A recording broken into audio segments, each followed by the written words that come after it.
subscribe YouTube Berazamkom dan pastikan untuk menyalakan notifikasinya. Saya ucapkan terima kasih juga kepada seluruh lapisan masyarakat yang turut berpartisipasi dalam kegiatan yang kita lakukan hari ini. Namun lebih dari itu, kami berterima kasih kepada seluruh masyarakat, lapisan masyarakat, karena kerjasama yang telah terbentuk.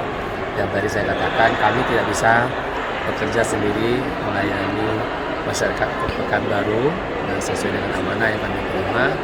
Maka oleh sebab itu, untuk menjalankan semua pelayanan dan juga pemerintahan, kami dibantu oleh jajaran pemerintah.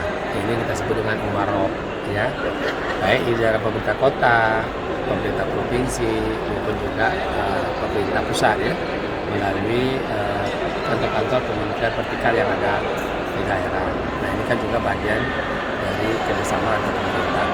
Kemudian yang kedua, ulama. Artinya para ulama, baik dari sisi rohaniawan, kan, ulama di Islam, ya. Kemudian para cendekiawan, ya, maka kita juga kerjasama dengan pimpinan kami, ya, dan juga semua kelompok-kelompok masyarakat yang mempunyai profesi, ya, yang tergabung ke dalam profesi masing-masing, dan itu juga menjadi mitra dan juga pendukung dalam kami menjalankan roda pemerintahan maupun juga pelayanan kepada masyarakat. Dan yang ketiga, ini yang sangat penting sekali, dukungan dari masyarakat. Kami mendapat amanah, ya, menjadi pelayan ini kan juga dari dukungan masyarakat. Maka oleh sebab itu, tugas-tugas pelayanan kami kepada mereka, kepada masyarakat tentunya dengan dukungan masyarakat. Tanpa dukungan masyarakat, apa yang menjadi masalah kita tak akan terselesaikan dengan baik, dan juga apa yang menjadi cita-cita kita juga akan tidak tercapai dengan baik. Alhamdulillah, tadi Pak Ditya juga memberikan paparan dalam bentuk video kepada kita. Jadi 10 tahun atau 1 dekade pasangan Firdaus Hayat menjadi pelayan utama dan juga menjalankan tugas pemerintahan, dan banyak di situ tadi kegiatan-kegiatan pembangunan yang kita rencanakan secara baik, hasil yang juga sudah dicapai, tapi juga masih banyak dari apa yang menjadi impian kita yang baru kita mulai, yang butuh dukungan untuk melanjutkan.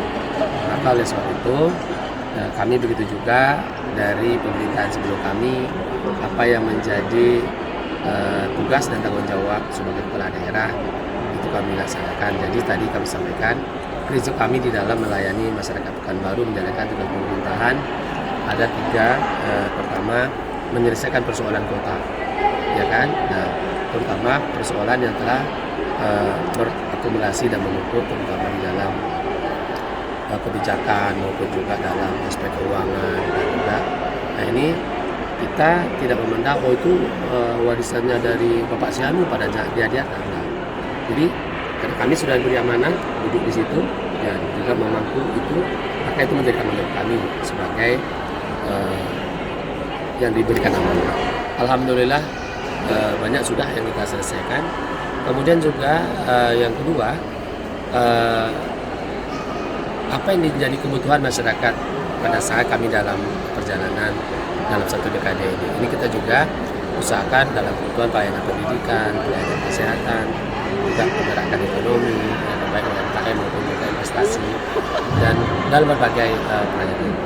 Namun tentu juga yang masih belum maksimal kami dapatkan adalah pelayanan untuk dalam ekonomi, karena ini berkaitan juga menata lingkungan dan juga mengurus lingkungan itu tidak hanya oleh pemerintah saja. Maka itu contohnya, kalau masyarakat tak penuh mendapat memberikan dukungan, kita juga tidak akan berhasil dengan baik. Misalkan persoalan sampah, ya kan. Nah, ini persoalan sampah ini persoalan kita semua, ya kan. Yang menjadi produsen sampah itu kan setiap masyarakat, setiap orang. Nah, oleh sebab itu, kalau kita disiplin untuk setiap orang mengurus sampah yang kita produksi, maka sampah tidak akan menjadi persoalan kita. Dan juga kami coba untuk menanamkan, alhamdulillah sudah berjalan dengan baik dari awal, bahwa merubah paradigma, merubah mindset, ya, merubah pikiran. Sampah bukan masalah sebenarnya. Sampah adalah berkah. bila mana kita mampu berinovasi dan berkreatif itu untuk mengolah sampah itu dari kota. Salah satunya adalah sampah yang menjadi musuh dan juga di negara-negara termasuk di Indonesia, sampah plastik. Sesungguhnya sampah plastik itu yang bisa didaur ulang itu sudah kita pakai di dalam kehidupan kita. Untuk apa? Seperti ya di negara kita juga ada industri yang mengolah limbah dari sampah plastik untuk kasur, untuk bantal, dan untuk macam-macam dari olahan itu dapat kita olah dan juga bernilai ekonomi dan juga bernilai manfaat yang baik kepada kita. Nah, ini kami tanamkan generasi muda, khususnya remaja masjid dan juga Ikatan Pelajar Pemuda Masyarakat Pekanbaru, Pekanbaru itu dalam periode kami ini benar-benar menjadi benteng bagi pemuda kita dan juga pagar bagi negara kita. Alhamdulillah transformasi untuk kegiatan itu karena dapat kita tanamkan dalam bentuk pertama adanya bank-bank sampah yang lebih dari 300, dan dari ini kita sudah tidak hanya dengan bank sampah lagi, kami telah membentuk anak perusahaan daerah dari SPP yang itu menjadikan anak perusahaan ini nanti yang akan mengurus limbah, baik limbah industri maupun juga limbah B3 medis, non medis, dan terutama tadi untuk industri dan juga untuk daur ulang. Maka di atas bank sampah kita tingkatkan menjadi yang lebih profesional, yaitu berupa perusahaan daerah. Agar apa? Pola penanganan sebagaimana diamanahkan oleh Kementerian Lingkungan Hidup bahwa sampah jangan hanya dibuang semua ke TPA. Nah, di dalam peraturan pemerintah nomor 17 tahun 2017 itu diberikan untuk 2020 itu kita wajib untuk 3R itu 20%.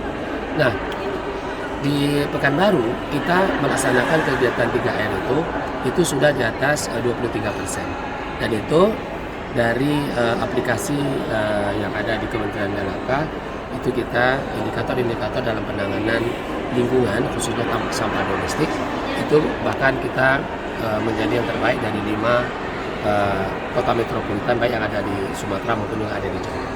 Ya, berpedoman ukurannya apa menilainya? Menilainya adalah peraturan pemerintah ya nomor 17 tahun 2020.